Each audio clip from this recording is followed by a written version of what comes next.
If you do that, your karate will mean something, you'll be a total badass, and you'll be a karate master.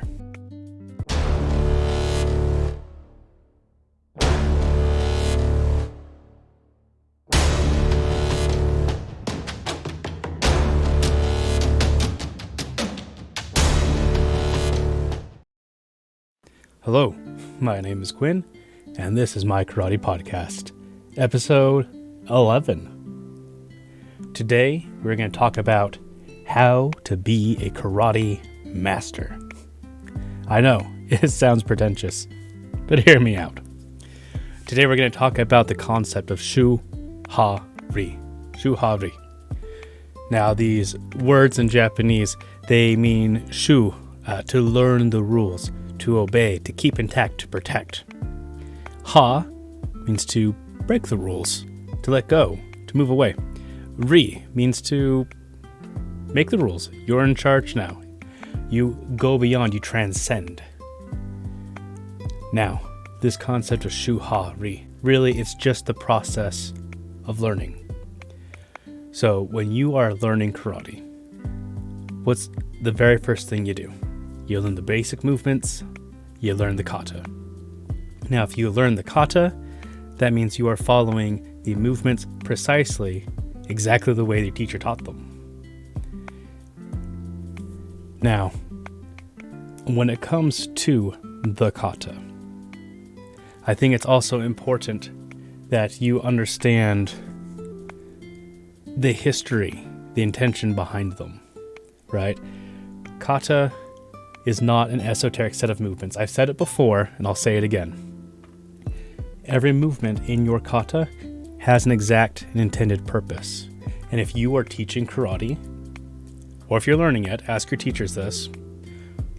If you are learning karate, or if you're teaching it, you got to ask these questions. What does every movement of your kata mean? Because the kata are like an oral history of the art. It's a way that you take the movements, the techniques, the ideas of this karate style, this martial arts system, and you pass it to the next generation. That means that every kata, every kind of original kata, we're not talking about the heian katas or pinan katas here. Those are for children. If you're an adult, stop it. We're talking about the katas like Kushanku, or Konkudai, Konkusho. We're talking about Wanshu, or Empi. We're talking about Teki, or Naihanchi. We're talking about Pasai, or Basai Dai, Basai Sho. We're talking about Jion, or Jite Jien. We're talking about kata from olden days.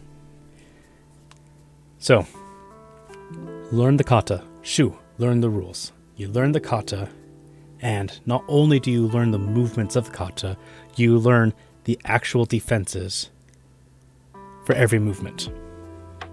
Now, we can talk about the way those are taught. I have talked about that in other videos, but as long as you, my karate friends, are learning a movement that's practical, reliable, and useful for every movement of the kata, you're doing good, okay? So you learn the rules, you learn the kata, you learn every single movement and what that movement is. And then what? You start to break the rules, right? You say, here's this movement in this kata. Now let's take that and let's apply that a little differently. Let's take this set of movements that I saw maybe even in another martial art, and let's tweak that, play with that, and you'll learn. I think it's highly valuable to, after you learn karate or start to learn it, you also learn like jiu-jitsu, judo, aikido, hapkido, any of these kind of hands-on grappling arts where you're learning about body mechanics and movements, because that's an integral part of old karate, grappling, joint locks, chokes, throws, these kinds of things, okay? So, tweak them, understand the technique, really how it works, and that'll help you apply this to the next step, which is to make the rules. So you come up with something better than what you were taught, and if so, you keep it.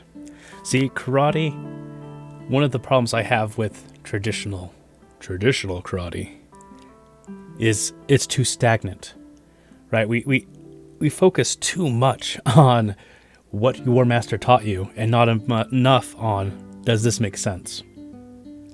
Because self-defense over time will change, and quite frankly, karate needs to evolve with that, or it's going to become irrelevant. So, adjust, figure out what makes sense, and apply that. But keep your roots, right? I have a problem with, in the United States at least, I'm not sure if this is the same like elsewhere in the world, but like every grandmaster and, Grand Poobah and whatever, some guy back east in the United States makes up their own karate system. It's like, I do Jushin-Ryu, Grandmaster Ryu, Dragon Karate, or, whatever. Guys, look, if you are doing the old kata, just say you're doing karate. I don't know. Just, if we want to be taken seriously as an art, we need to stop saying that everybody has their own system that they've made up and are like the grandmasters of everything. It's just not practical. Or at least put your money where your mouth is, right? Like, way too often we're seeing people who come out and they say that they're like a 15th Dan grandmaster and they got a big ass pot belly and they've only ever done point sparring.